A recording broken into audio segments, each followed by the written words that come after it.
much to Dean Peetson and everybody else who made this possible.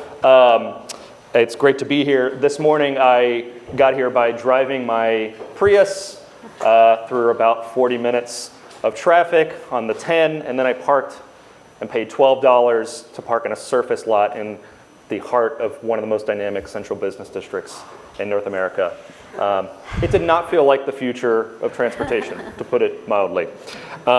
But so this is what we're going to be talking about. I'm really, really excited. I'll run through the panelists here. First, I'll be your moderator. My name is Nolan Gray. I'm the Senior Director of Legislation and Research at California YIMBY. That's Yes in My Backyard, the premier pro-housing advocacy organization in the state of California. To my left is Mark Vukcevic. He's the Streets for All State Policy Director. He comes from an organizing background with experience in leadership and development and building community power, and has been able to effectively leverage dozens of passionate volunteers into an effective transportation advocacy powerhouse in the legislature. Mark lives in Orange County and is a proud UCSB Santa Barbara, right? Alumnus. Go Gauchos. Yes, go Gauchos. Second is Lindsay Sturman. Lindsay's the founder of the Livable Communities Initiative, a holistic plan to address LA's housing, traffic, and climate crises. She's the co-host of the podcast Bike Talk. Do we have any Bike Talk fans here? Woo, yes, okay. Where her focus is on safe bike infrastructure and Dutch design and engineering.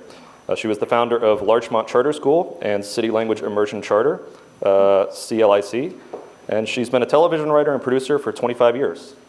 She came and spoke to one of my classes, and it was incredibly exciting to many of my students who otherwise weren't super engaged that she had been a writer on Teen Wolf, so that was cool. And finally, last but by no means least, Mitchell Reardon is the Director of Planning at Happy Cities, a Vancouver-based urban planning design and engagement firm. He's currently working on a range of projects from neighborhood public spaces in Vancouver to an area plan home to 80,000 people in Las Vegas. Two cities that are basically identical, right, Mitchell? Pretty much the same. His work has been featured in Next City, BBC, and Wired. So let's get into it. I'll start with Mark here. Come on, man. LA's built around the car. This is our thing.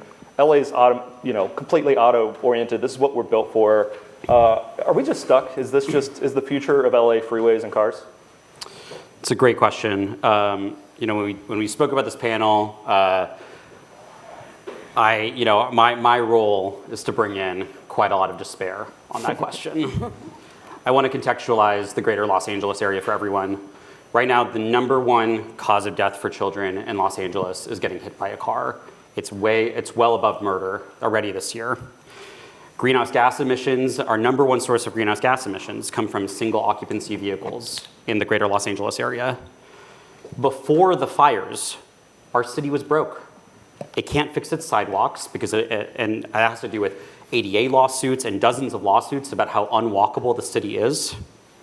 Last year, the city of Los Angeles built 12 miles of bike lanes. Houston built 80 last year. And that's not a transit-oriented city. On top of that, we're in a housing crisis where young people, working class people, and people of color are leaving this city rapidly. And if they're not leaving the state as a whole, they're leaving to cities like Irvine, Menifee, and Bakersfield. Those are the rapidly growing cities in the state of California. And every single one of our transit projects in Los Angeles has been over budget and well delayed. And it's well more expensive to build transit in Los Angeles than it is in Europe, about 4 times more expensive. But there's hope. There is some hope. I see hope for walkability in this city. I see hope for fundamental governance reform. And I have hope for social technology fixing and helping to address the issues that we have in this city. But the issues that we have in this city are real and substantial and require dedicated organizing and capacity to fix those. And we'll talk more about that later. Yeah, I want to pick up on something you mentioned, Mark, which is the connection between transportation and housing and land use broadly. Lindsay, I know that this is a really important aspect of this. Can you talk a little bit more about the interconnectedness of these three issues? Yeah, so the Livable Communities Initiative is a plan to build 15-minute cities in Los Angeles, and we're a research organization, so we really dug into the research. And one thing that we found is LA was a 15-minute city. It was in the sense that there are 400 historic main streets and historic villages still in LA, and these neighborhoods were connected by the world's biggest trolley system, the red car system. So that's our history, and I live in Larchmont Village. It's very walkable. 70% of the people who shop there walked there, and a lot of people live there because they want a walkable neighborhood. I also, talking about hope, we are taking interns for this semester, and we've been inundated. We had to shut the thing off because kids love walkability, and their TikToks are full of urbanism. So I think that there is a lot of hope that this, that there's a few voters out there, stakeholders out there that can get noisy about this.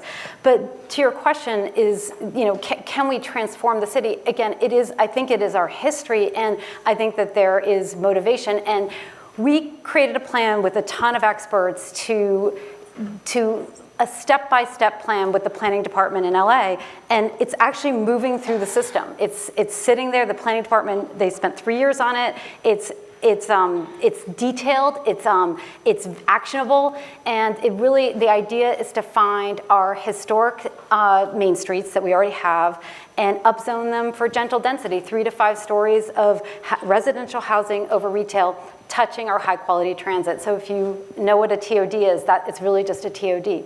So I'm very hopeful that this is possible. Even abstract hope. Mitchell, I think you've done a lot of work in a lot of different cities across North America, and lately you've been doing work in Las Vegas, which I think in many ways is a pretty good peer city for Los Angeles. I mean, at this point, it's almost an outer suburb of LA, right? So what's going on in cities like Las Vegas that are potentially showing the future of transportation to a city like LA? Yeah, I think we're seeing a lot of effort and work to improve housing affordability and access to housing in general, and that is intrinsically linked with transportation when done well. And it's fascinating to see the different contexts and how that is being addressed in different places. In Metro Vancouver, there's a huge push for more housing, and all of it is incentivized in connection to transit. If you're within a certain walkshed of a transit station, you can put 6 units as a right on any lot in British Columbia now across the whole province, the equivalent of a state.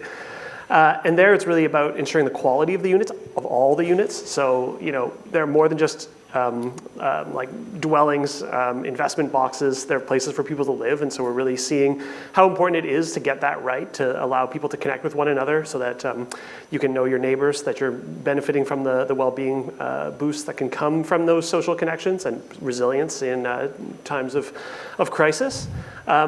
And then we look at a place like Las Vegas, which it certainly has quite a lot of similarities with Los Angeles. I think climate-wise, it's way harder in terms of like active transportation and other things. They had just, I think, over 100 days that were over 100 degrees this year, just an astonishing number.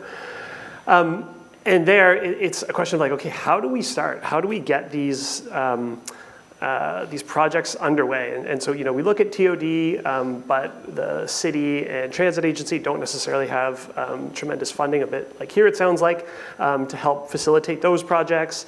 We look at developers.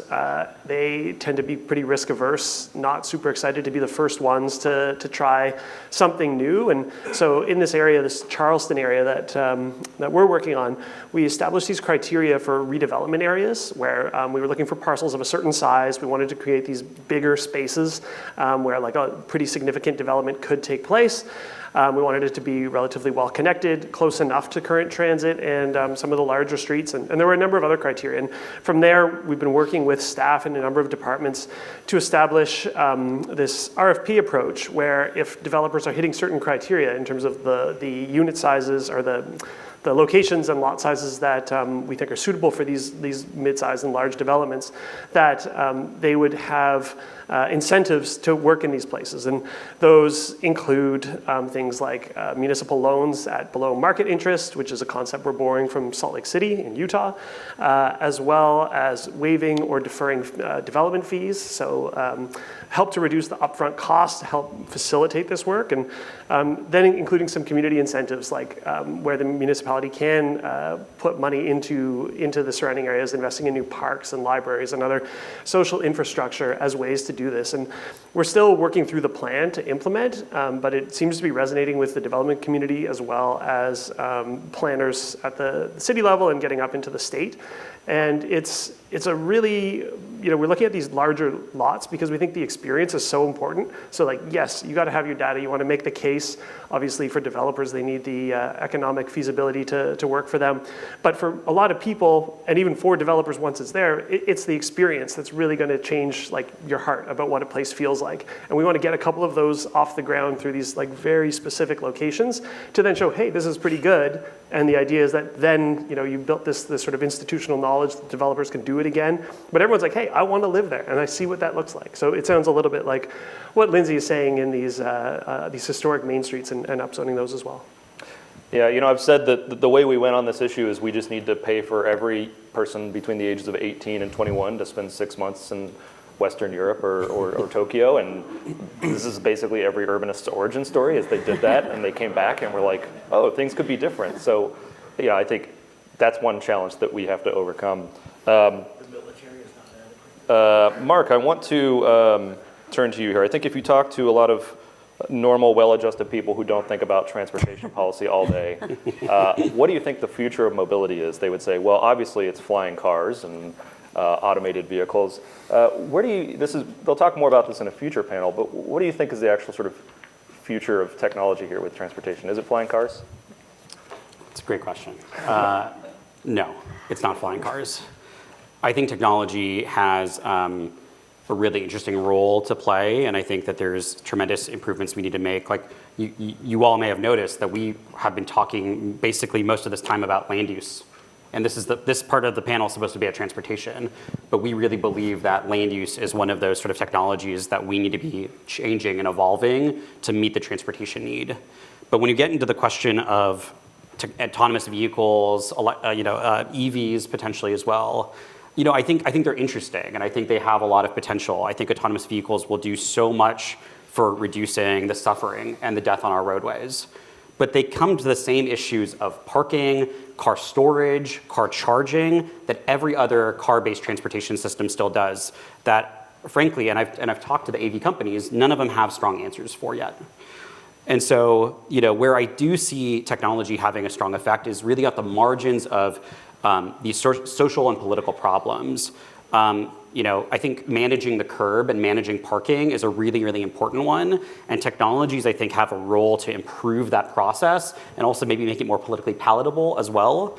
I think e-bikes take I think like San Francisco, for an example, is a really, it's a very bikeable place in terms of bike lanes, but have you ever seen the hills in San Francisco? It's an intimidating place in that sense. It levels the playing field, and I think e-bikes are really exciting in that sense. But all of this is not fundamentally revolutionary. We, I think, as a whole, know the best practices for our cities, and they exist across the country and across the world. And I think those are really the fundamentals that we need to be focusing on, and technology just helps those fundamentals work a little bit better. I'm trying to think if there's, and I guess last thing I'll say is I think we need better sort of like social technology. I think about the keynote speaker, Mr. Florida, and we have spaces like, let's say, parks where we can have people compete, right, in sports, right? And I'm not the first person to say this, that why don't we have more public spaces that facilitate collaboration, facilitate picnic tables and swing sets, as opposed to spaces for compete, spaces for collaboration that are more public. Even public libraries, which I love, by the way, are largely completely silent spaces and don't facilitate more conversations with each other. And that's I'm a big fan of starting coffee shops and bringing more commercial spaces like that into our neighborhoods. Mm-hmm. Third places, yeah. Yeah, and that ties into the whole ongoing loneliness crisis that I think is a deep problem that is going to have consequences in the long term. Absolutely. Can I add something to this? Because I think that speed cameras, I think, are a tech that I just think are so important, because one of the things that we found, and I discovered everything in the LCI is something that we found from someone else, and a lot of it came from Bike Talk, because we'd be interviewing someone and they're like, oh, here's this amazing data that I have. And the thing that blew my mind about bikes are so important because they close the gap between walking and a car. It's like the one thing to get small children places and groceries and obviously like, bulky items. So cargo bikes really can create a completely, if you did, 3 days in Amsterdam was my origin story to get to this place. But the speed camp, what they find in the data is that fear is the reason we don't bike. So you can build a bike lane, but if you're fit and brave, you're the 1% and Lycra, you don't care, you'll bike on a freeway. If you're about 8% of people, you're somebody who might bungee jump, you might ski a black diamond, and you might bike in a bike lane in New York City. But those are good bike lanes, but most people won't use them, and it's simply fear. It's just how our brains process fear. So speed cameras, they aren't just slowing people down for safety. They actually open up things like bike lanes. So to me, the future is in transportation really is this focus on safety and how it feels to use this bus that's a BRT and zipping to my stop and not hitting a light. Like, how does that make me feel? And how do I feel using this bike lane? I don't even feel like I need a helmet because it's so safe. Yeah, I want to jump on that as well, and just noting that fear. You could be biking and on a protected route for most of the way to get to your location. And then there's just one or two terrible intersections. First, you're not taking your kids on those places. So that is ruling that out right away. Likeliest thing you're going to do is drive to that location. Then there's a lot of these people who, it's a good route, and then they get to the last little bit, and it's terrible, and it's super scary. And they're saying, yeah, that was good for the most part, but what I remember was that super scary route that I had to take just at the end there, and I'm not doing that. So it's the connectivity, all the way to the end, that is just super important. And just on the bike front, the streets that I'm seeing around here, I'm not from the region, there's ample space for lanes there. I know it's a behavior change component. There's a lot of things that are scary to do, and it's hard to get people on board, but wow, does the space exist for that? So I thought that was really key. Also, talking to the technology component, a lot of the AV and related technologies, it still comes down to math. It's geometry. You have these large metal boxes with very few people in them, and it doesn't matter what they do. You can get some efficiencies there, but you're not able to radically change the amount of people that can use that. And so, Mark talking about e-bikes, what a powerful technology it is in such a small space that you can just fit so many more, and also get a lot of families on those as well if the routes exist to support it. Mm-hmm. The other math piece that I think is really interesting, because we're talking quite a bit about land use, and it feels inseparable in most cases with transportation, but particularly in this region from what I'm seeing, which it's really, really flat. People need to be able to get to high order transit. And if they have to walk half an hour or it's not even within that range, it's immediately diminishing your ridership. You're not able to get people on, then you can't have the investments that are necessary. Or you put that in and then there's nobody on it because nobody can get there. So changing that land use conversation and making the space for it is just really, really critical to any sort of transportation improvements in public good. Mm-hmm. Yeah, on the speed camera bit, when I moved out here in a U-Haul, my wife and I had a spirited debate about speed cameras, and I think the data's great. They really slow cars down, they save lives, et cetera. 2 weeks later, I get a call from U-Haul. Hey, you have an unpaid speed ticket. And I was like, okay, fair enough. I guess I speeded. Please do not send me any mail that my wife might see. Pretty embarrassing. But to Mitchell's point as well, I think this is key. We talk about adding multimodal infrastructure. In a lot of cities, right, especially older historic cities, the right-of-way might just be too narrow to where there really are going to be real sacrifices when you add, for example, a protected bike multimodal lane. Los Angeles, right, you don't even have to take away lanes in many cases. It's just lane narrowing to create that space. I want to come back to Lindsay here. Lindsay, something that I think you're really incredibly effective at as the LCI as a whole is selling change and selling a vision of what comes next. I think historically a way that I think a lot of well-meaning transit advocates have approached this is almost like a eat your vegetables, it's the only way. We have to build multimodal communities because of the climate, and we have no choice, and we're sorry, we know it's a terrible thing to have to walk to a park and a corner cafe, but we have to do it. And something that I think you guys do very effectively is this is a thing that you would want, right? When you see what possible futures of LA look like, it's very attractive. Could you talk a little bit more about selling pro-mobility change? Yeah, so we started as a neighborhood group that just wanted to understand the housing crisis. And the conversation about 5 years ago around urbanism was on Twitter. And all the housing people were tweeting about bikes. I'm like, what's bikes and housing have to do with each other? And then, of course, I happened to go to Amsterdam. I was like, oh, I get it. That's because it gets rid of the parking out of the if you don't need parking, housing becomes much cheaper to build, easier to build, and affordable. So, not all cases, but a small unit above a store with no amenities is actually naturally occurring affordable housing, even in Santa Monica. So that really can be this incredible key that can unlock everything. So we were, so this group in my neighborhood, my neighbor called a Zoom, it was during COVID, and it was mostly NIMBYs. And I was the secret YIMBY. I thought I was the only one, and there were 3 of us, so we figured out. And they were like, really upset about these laws that were changing, and housing was coming, and they knew it, but they were people of very goodwill, and they really wanted to understand this. And I did too. And we had all been door knockers. If you've ever knocked on doors, you get trained to meet people where they are. You don't, poke people in the eye. You don't shame and scold them. You try to hear and persuade to, vote for your candidate. So we were this sort of 30-person COVID Zoom that happened week after week. We all really listened to each other's issues. And we found that there was one place where everybody could agree on what they could imagine housing in their neighborhood, and it was gentle density. It was 3 to 5 stories, and we would poll people after we would do Zooms, and we would do this to bigger groups, and it was, every single poll came out the same. Up to 5 stories, 90% support. 6 stories somehow dropped to 10% support. 10 stories, people were freaking out. So, and I think it's earthquakes, it's just, LA is very low slung.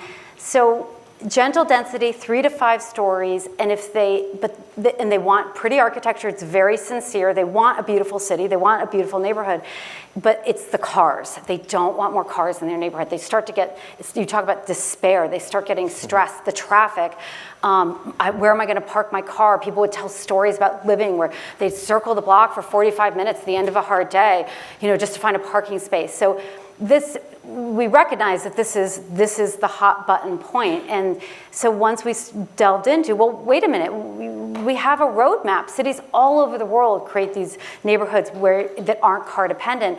And our group does a lot of these Zooms. I stopped counting when I got to 5,000. I'd done that for 5,000 people. And I really can count on 1 to 2 hands the people who are dead set against this concept of a 15-minute city in their neighborhood.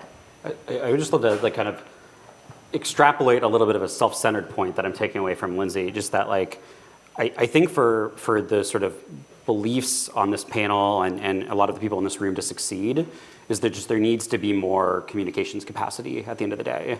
I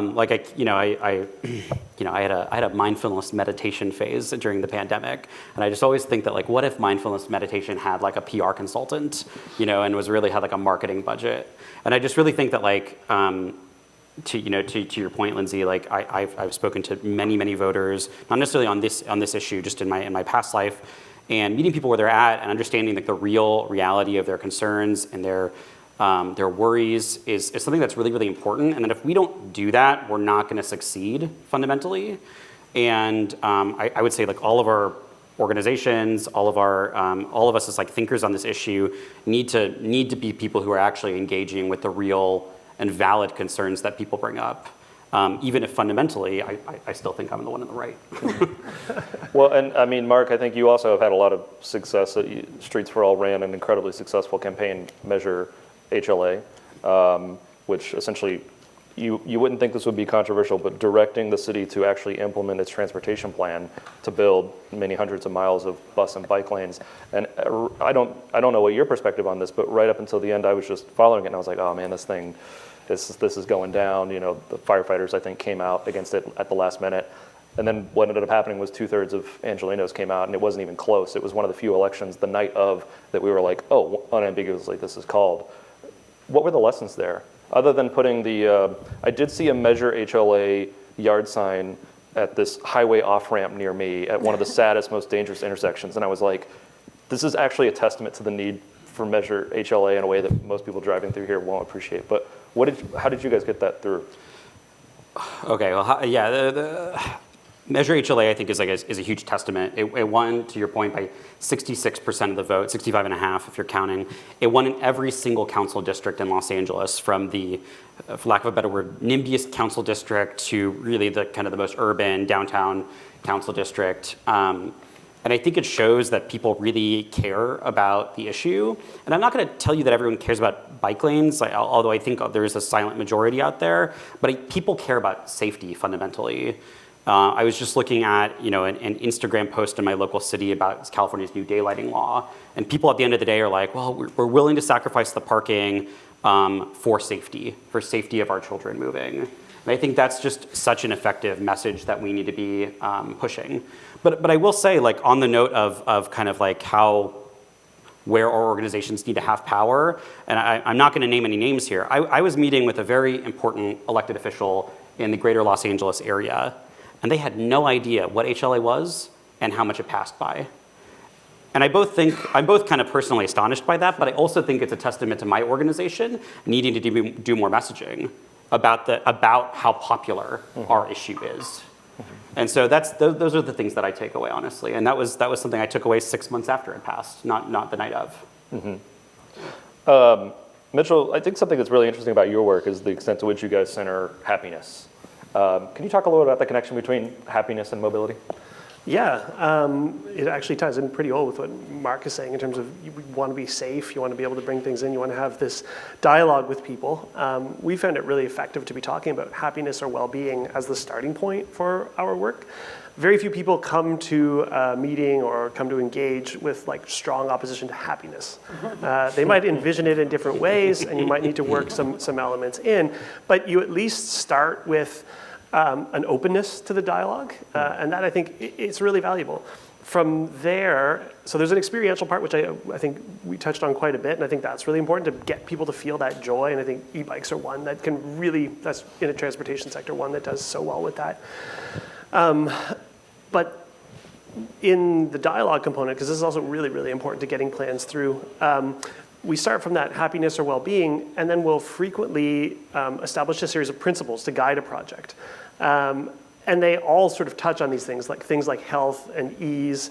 In some cases, it might be a little bit more specific in terms of like quality housing or gentle density. And so we slowly move in from like, okay, we all agree that happiness and well-being are important. Here are some things that we can do to support that.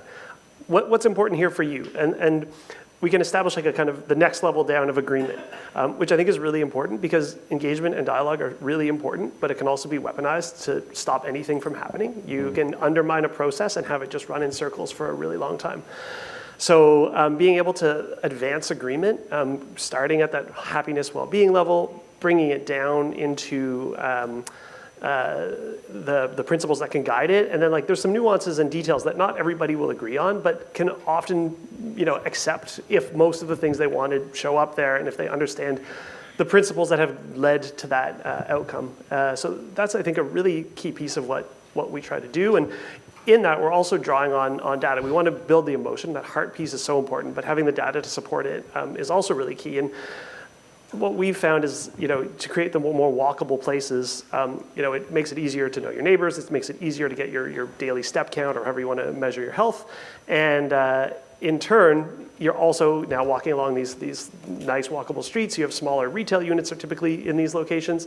So now you have like smaller businesses that fit in. It's easier to start a business in that setting. It offers more diversity in the type of business. Lindsay was talking about how 70% of the people are walking to businesses in Larchmont. And so what we see is greater tax base or greater tax intensity in these fine-grained units as well. And it just again and again and again comes to a conclusion that the happy city, the healthy city, and the economically vibrant city are the same place. Excellent. I'm going to do a lightning round, and then we'll open it up to audience questions. Give me something discrete, a specific, real, tangible action. What's the first thing that LA needs to do on mobility? Start with Mark. We didn't get to kind of address this, so I'm going to add a little bit of context. I would say if LA tomorrow legalized and allowed for what are called accessory commercial units. So not ADUs. We've all heard about ADUs in California, granny flats, garage homes, whatever else. That means the exact same concept, but allowing commercial business out of them. So imagine your typical single-family home neighborhood where no one walks for any other reason other than to walk their dog, but now someone can operate a coffee shop out of their front yard or their garage. Imagine someone being able to operate a home therapist studio. We're in a childcare crisis too in the United States. Imagine home daycares not having to have 30 toddlers in your living room, but having a little accessory structure to have a home daycare. If you can bring inherent walkability to every single neighborhood and small business opportunity and other stuff as well, if you can bring this inherent walkability to every single neighborhood, you deal with the chicken and the egg problem of what comes first, transit or infill housing or walkability. My belief is you always start with walkability. And so I would say if we legalized ACUs like Berkeley and Pomona and a few other places have, that would be my one single policy. I'm getting sick and tired of the 30 toddlers in my living room. So I've been wondering what to do about them. Yeah, I love the ACU idea. Lindsay. I think it absolutely all starts with walkability, and the quality of the walk is really important. And so I would love to see 1 3-block stretch of LA, any city in the region, maybe a mile, zoned, calm the street down, zone for the housing above the retail, but make sure it directly touches a high-quality metro stop or BRT so that people can really experience what it's like where you can do everything you need on a daily and weekly basis. And Mitchell? Nolan, you mentioned driving in and paying $12 for parking downtown in one of the most creative hubs of the world. It is staggering to see these loose or missing teeth, these parking lots that cost next to nothing. So putting a real cost on parking would be, I think the first thing is surface parking. Just cost it out of existence in these downtown locations at the very least. True to the shoe piece to Donald. Do we have any Donald Shoe fans here? Come on, we're transportation people in LA. Mine is going to be we need more parking benefits districts. Price the on-street parking, invest the revenue in community amenities. And with that, we are open for questions. Please wait for the mic to come to you. Hey everyone, thanks for the panel. I'm Carter Rubin. I work at a large environmental organization now, but before that I worked for Mayor Garcetti and definitely have some battle scars from some of our bike lane battles. And just a quick anecdote. So we were early in the stage of planning a road diet on Venice Boulevard, and a council member staffer says, "This is going to get us recalled." And he was wrong because the recall campaign was not successful. And that sort of has left me wondering, like a decade later, like a lot of the big bike lane battles in LA have been over these arterials, but is that the right place where we should be thinking about sort of bike orientation, or should we be looking more at neighborhood streets? Should transit be on the boulevards? How should we prioritize our streets based on what kind of mobility we're trying to accomplish? Do you want to start, or do you want to? You start, Lindsay. I love this question because I've pondered it a lot, like where do you put bike lanes? Because, I want a bike, but I'm very cautious. And we know from the Netherlands, the data, in the city of Utrecht, 90% of people will bike. So something like 50% of trips are by bike when it's safe. So how do you make something safe? It is so hard to engineer cars and children. Like, it's so hard. And the Dutch are very good engineers because they have to engineer the water out of their, mostly reclaimed land, so they take engineering really seriously. So there's a few designs that can do it, but I would just posit that everybody bikes when it's ciclovia. So how do you get to a car-free street, which sounds insane when you say it, but if you are concentrating your housing density and your transit and your bike lanes with very slow cars, no cars, but 9 miles an hour, 15 miles an hour, because there's another math issue here, which is the physics. At about 18 miles an hour and below, you really don't see a lot of fatalities in a crash. 20 miles an hour, it's 10% of people, it's fatal. And then it's exponential. And 40 miles an hour, it's 90%. So that's where it gets so hard. How do you keep the cars going 18 miles an hour and not 20? And those 2 miles are, it's a chasm. So I would say a few streets, and you just make it so profoundly safe, everyone can bike. And I actually think one street would change everybody's thinking, because once you visit it, you'd be like, I want this. I guess my sort of answer would be, it kind of comes back to what I was saying earlier about like listening to the community and where it's at fundamentally. Like California is really known for its like onerous public input process that I think is done so incredibly poorly. And I guess, Carter, in my opinion, it just depends on like what the concern of the neighborhood is and like how you facilitate that concern. I think so often what happens is you hear a bunch of concerns. What you do is you water down the fundamental thing you're proposing to the point that you end up having a self-fulfilling prophecy of a bike lane that's never used, a bike lane that looks terrible on the road because you watered down the thing you were proposing. If it's a concern about parking, I think that's hard, but fundamentally, like either show that there's probably ample on-street parking or offer opportunities. There's no sort of panacea answer, but I think it fundamentally has to do with like listening to the real root of someone's concern and trying to solve that problem or answer it in an effective way than necessarily like scrapping the bike lane or watering it down in some way. Because I think, I know that where I live, and I'll admit, I live in Orange County, so sometimes I'm an astute observer of Los Angeles more than I am like a resident of Los Angeles. But I know that in my city, like we just built a bike lane that's getting a ton of pushback because our city took the middle of the road path. And so not a lot of cyclists use it, and it's not really loved by the NIMBYs either. So that would be sort of my gut reaction. I would just add that, earlier we were talking about the kind of visceral response from the few negative points along your route. So if you're starting in a location that just doesn't have many bike routes, I would really urge you to consider the ability or what the optimal way to implement a network would be. So more than just one route at a time, but having that grid that lets you get north, south, east, west, and get as close as you can to your destinations.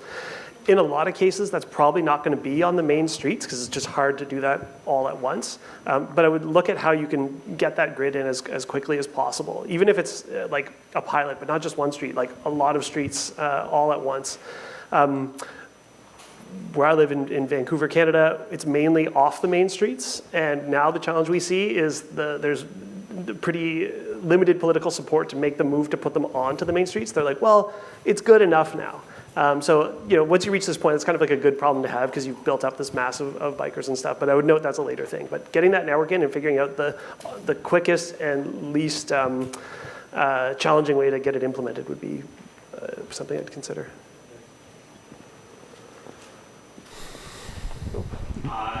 Oh, sorry, we have a microphone over here. We'll get to you next. Yeah, I live in North Orange County as well, and we have a big problem with motorized bikes. And how do you work those into a safety plan? I would love to, yeah. So I think first and foremost, I think anyone who wants to claim that there isn't sort of an e-bike issue is, I think, lying to themselves or lying to the public. I think there are kind of two issues that we see, Streets for All we see with e-bikes. One is stupid kids doing stupid things, texting and riding a bike, doing wheelies in the middle of the road, things kids shouldn't be doing but that they've always done fundamentally. The other issue that I personally see and we've tried to deal with in legislation, there's a bill that went into effect as of January 1st of this year, is dealing with a class of bicycles that are legally not e-bikes, but have been sold as e-bikes to the public and to children. We're calling them electric mopeds, electric motorcycles, motorized bicycles. These are things that don't fit within the class 1 through 3 definition because they allow you to go 30 miles per hour on just a throttle alone. And they're being sold to children. And this past year, we dealt with that in a bill by State Senator and now Congressman Dave Min. And we're looking to do actually even more on the issue to make sure that we understand, we can actually understand what's an appropriate device for an appropriate size and age of a person. And we also might know that we also need better data on this too. And I would encourage police departments across the country to actually, just as we do make and model a vehicle in incidents, the class and the manufacturer of the bicycle in an e-bike, because we don't have that data right now. And we don't know if a class 3 e-bike is appropriate for a 16-year-old. I suspect it might not be, but there's just not enough data for us to answer that question.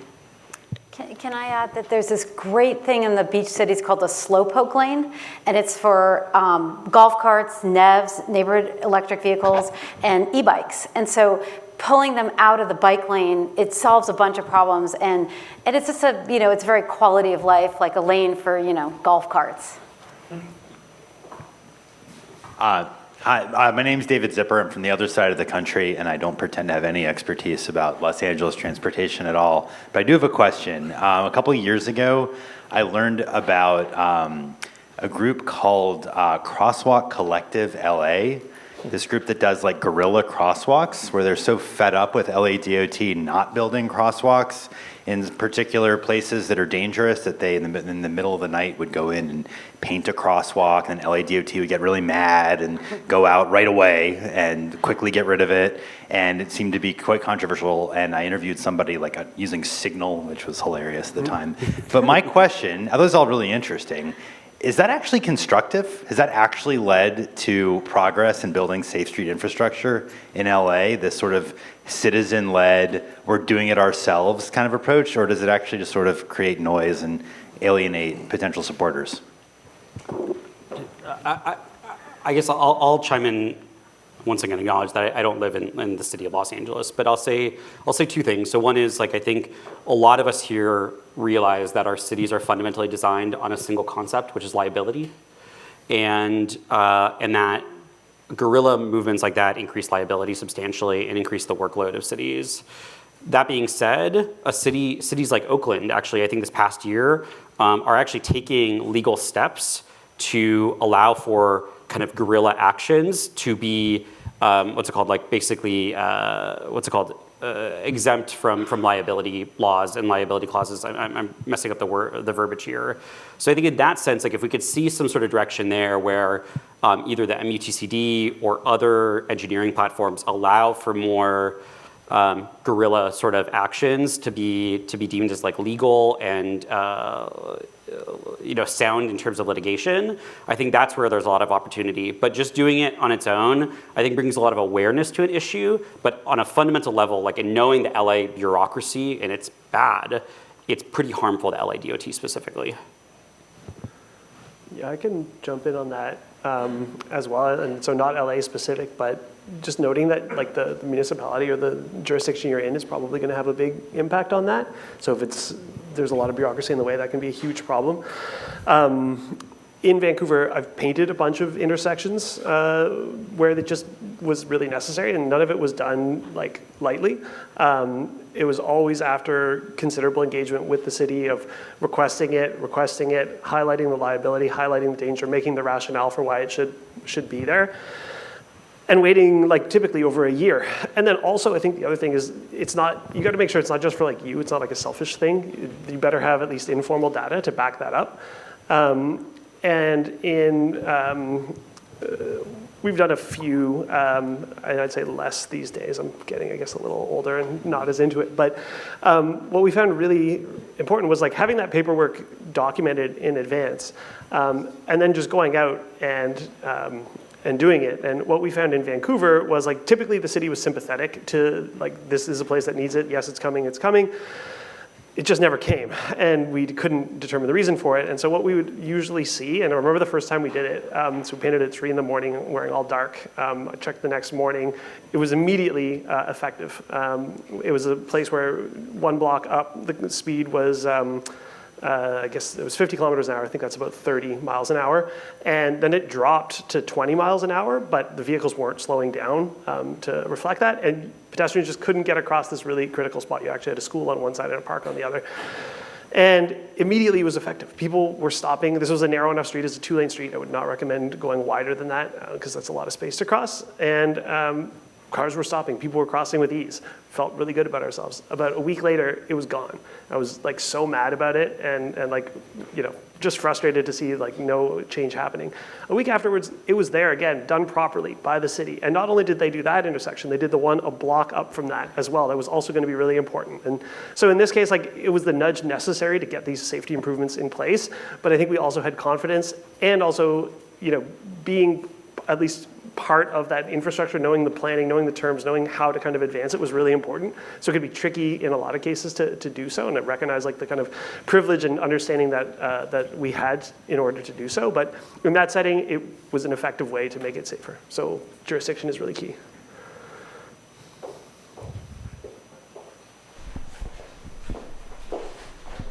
So what I think is interesting about the politics of transportation in LA specifically is that, as you were saying, like HLA passed with this insane margin. I think Healthy Streets before that, which was like 2022 passed.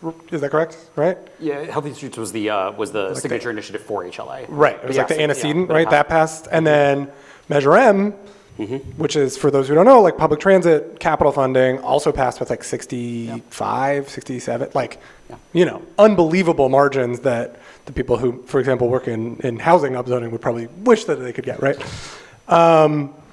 And, you know, I canvass for HLA, and I can tell you, like, talking to people, yeah, their eyes light up when you say we're working towards more bike lanes, bus lanes, whatever. Certainly much more so than we're advocating for this development, et cetera. But I'm curious, Mark and Lindsay, like, what your sort of model of why there seems to be this disconnect. Like, every time there's a ballot measure about anything relating to public transit, bike lanes, et cetera, there's like unbelievable support, and yet those of us who work locally in LA trying to get transportation projects done, like, there's unbelievable opposition most of the time. Like, Culver City took out their protected bike lanes a couple years ago, right? Like, I guess what I'm saying is it feels like the politics on the ground don't match the regional politics, and I don't know what you attribute that to. Like, I don't have a great model for that. Do you want to start on this? Yeah, I mean, I think the issue is that when we put in unsafe bike lane, people they perceive it to be slowing their car down, whether or not it took a lane or not. But that they also feel tremendous anxiety because they're afraid they're going to hit the cyclists, and people have told me this. And then they also know they'll never use it because it's so unsafe, and we just don't. We don't have the kind of roll up your sleeves, you know, we don't do it to the level that Streets for All is advocating for. Michael Schneider's like really clear, you know, he's out there saying we should be, you know, just, you know, the speed tables and the signal priority, like how to do it right, and we're just not doing it. So I think the other way I would think about it is just like the math issue, and I think you were saying this before, is that every street on the west side is over capacity for cars for hours every day. There's no room left, and it's spreading east. We are in Carmageddon. It's slowly coming, and we know for VMT and climate we have to fix it. So our streets can't handle, it's just a math problem. There are too many cars, so we have to fix it, and the question is, how do we fix it? And I think that when you really, if you have enough time with a voter, which you don't really, but you know, hopefully eventually we will, and you can explain that the lanes only have a certain capacity, and when it gets to an intersection, it gets so complicated that 3 lanes can literally only get 500 cars through certain intersections. That means you don't need 3 lanes because you can just have 1 lane, because a lane can carry 1,900 cars. So this is all to say that there's room on the streets to do it right, but we also have to acknowledge that if we don't do it right, you get something called backlash. So I think that's the pain point. I appreciate all of that, and I largely agree with everything Lindsay said. I was starting to write some notes on your answer, and I started writing a thesis, and so I decided to stop. But I see kind of 3 things. So one is our systems are incredibly biased towards the single occupancy vehicle. I'll give just a quick example, and it's more of an allegory. I ran a bill last year in the legislature that said that jobs that don't involve driving can't require a driver's license, because there's jobs all across the state of California, like an accountant job, that requires you to have a driver's license to apply. And that's just in like the employment world. The transportation system is more deeply entrenched towards that bias. And so, and it's both a bias of like the system and of policies, but it's also a bias of the existing infrastructure. Every time you build, let's just put an example, you want to put up like LED lights at your soccer field so that the kids can play at night, right? Once you build those LED lights, you have to maintain that basically forever. Your city is choosing to maintain that in perpetuity. This is very much, I'm going to make it as a strong towns argument here. And so when you have a system that has been invested so much in the private automobile, so much goes towards maintaining it, thinking about it, managing it, everything. And that's why our system is so, I think, fundamentally biased in that direction. And I think the last thing is that just like in California and like I said, our public comment process, we have a politics of listening to alarm and NIMBYism and people who are upset rather than a politics of thinking about the forward momentum. And I think that's sort of the challenges that I see, that like we fundamentally as like an advocacy organization need the time and the energy and the resources to sort of upset all of that bias that goes against us, despite, like you said, 2/3 of the voters wanting something, and yet politicians still not having actually heard of it. Can I just say two things on this? I think housing and transportation are alike and disalike on two different ways. So they're alike in the sense of you poll people and they're broadly like, yeah, build way more housing in my city, but then the proposed apartment down the block from them, there's about a half dozen reasons why that one shouldn't happen. But yes, we should be building a lot more housing. I think it's a similar dynamic with transportation where I think you have no trouble asking Angelenos, do you want way more transit? Do you want way more bike lanes? And then when it comes to we're taking away on-street parking on your street and you park there and it's unpriced and you view it as free, even though you spend 15 minutes cruising for a parking spot every evening, then I think people's views shift. Now they're different in the sense that that one-off housing development, if you can get that built, it will improve housing overall, right? But one of the things that I think is a challenge for mobility and making this transportation transition that LA has to go through is you kind of can't do this in a one-off way. Like, of course, you get immediate local safety improvements and some benefits if you build a bike lane here and a bus lane there.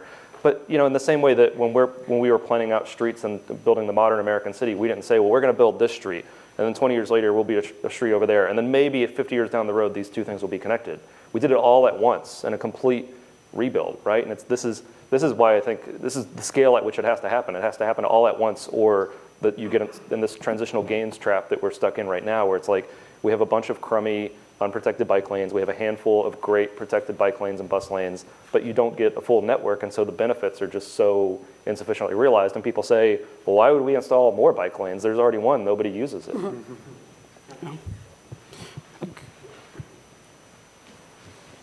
My name is Bill Conkle. Years ago, California passed Proposition 13. There's a group of people like me that were against that. We believe that Proposition 13 is terrible for housing because it allows people to stay in their housing and they're not paying taxes. They're not being forced out by the same economic pressures that other people are. So as to you, I'd like to know why your organization hasn't thought about that and isn't out saying, look, get rid of Proposition 13. We want to crowd people out of their houses. Yeah, no, Prop 13 is obviously. Could you say a little bit what Prop 13 is? Oh, yeah, or sorry. Somebody like to Do you give the want background? to define it? So essentially, Prop 13, a proposition in the 70s, saying that your property tax bill is locked in with the exception of a small year-to-year increase. You don't get reappraised until you either sell the property or redevelop. So in a typical U.S. city, your property is reassessed every year, and as property values go up, your property tax bill increases. We do not do that in California. It is massively disruptive. And it calcifies both the residential market, but also the commercial market, because you have no incentive. If you are a passive investor, you own a parking lot with a billboard and you're making $6,000 a month in rent for this billboard, you have no incentive to change that. So when we're talking about housing, especially along commercial corridors, there's something called the split roll, which has come up I don't know if it's coming up they're constantly trying to do it where they break it apart and leave the residential, Prop 13 covering residential, but reassess Disneyland, right? Reassess gas stations, reassess stuff that's, I think the average person might like to see reassessed, just so people are paying, their fair share. And it really hurts new homeowners because they're paying these, insane rates because everything's so, our housing prices are so inflated, and the person next to them might be paying, a few $100s a year. So I think the split roll around commercial would really change how much housing gets built. But I also think a vacancy tax. When you leave something fallow and you're not using it in any real way, I think it's kind of antisocial behavior. And that's an easy, they work, there's models all over, to do that. And I would love to see the city councils just pass those. I guess I'll just chime in and just say that I think Prop 13 has been huge issue in California. And I don't know the politics of dealing with it. I don't know that my organization will be doing that anytime soon. It's still considered the third rail of California politics, but it's massive ramifications for California, and I just want to just restate that. To add a note of optimism, CEQA was also a third rail until about 5 or 6 years ago, and now I don't think everybody and their mom has a CEQA reform or abolition idea. So these things can move fast. Oh. Your button to press. No, it's on. There's a parking issue for bicycles too, and admittedly, bicycles take up a lot less space, but people are concerned about safety. Sometimes you have accidents, sometimes you don't, but when it is possible to steal a car, it's possible to break in, hotwire it, it's possible to carjack it and things like that. So cars do get stolen, but you can't put a car under your arm and walk away with it. You can't like cut a chain and put a car under, and you can with a bicycle. And I think potential bicyclists are worried about that aspect of it. Is it possible to park a bicycle safely and that might be protected against theft? And I think that's a big issue that discourages bicycle use. Yeah, I mean, I agreed fully. I think anything we mentioned on when Nolan asked the question about technology and e-bikes being a burgeoning and promising technology, everything about that statement is mitigated fully if you don't feel like you can get your brand new and somewhat expensive cargo bike safely from point A to point B.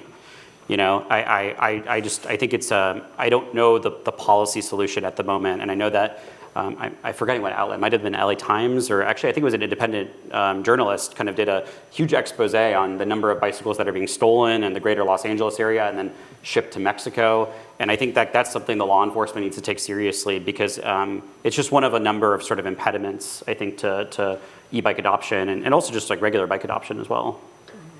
Time for one more question. I'll just add on that. I'm sorry. Having that great infrastructure, especially at like your transit stations, so important. Like protected bike parking is such a great way to get people there. You could even take it a step further, and we'll talk about the Dutch again. Have bikes that are rentable from the stations as part of your transit pass, so you can take the train, from Amsterdam to Utrecht, and you know that there's going to be a bike there that's part of your fare that you can just bike around for 3 hours without having to think about it. So yes, that infrastructure and the facilities are so key, and even beyond parking, you can do these extra things that make it easy, especially in a place that's pretty dispersed and not a ton of folks are right next to the stations. Last question. Hello, I'm a student actually at the School of Public Policy, so it's super interesting to be here, appreciate it. I'm actually originally from Lancaster, a suburb about an hour or so north of here. And on this subject, sometimes I wonder if maybe we're a little bit putting the cart before the horse, because for so long they've been trying to develop the California High-Speed Rail, which is a project I'm really interested in. And I almost wonder if we could actually build that would not create the political will with all these people who could actually commute in via the high-speed rail, that they would actually be able to, or they would become interested in walking in the city and using bikes in the city. And so I'm wondering, what are the major hurdles that have been stopping that from being built for so long? And do you see that being built as maybe a way to really cement change within the city as far as walking and biking and things of that nature?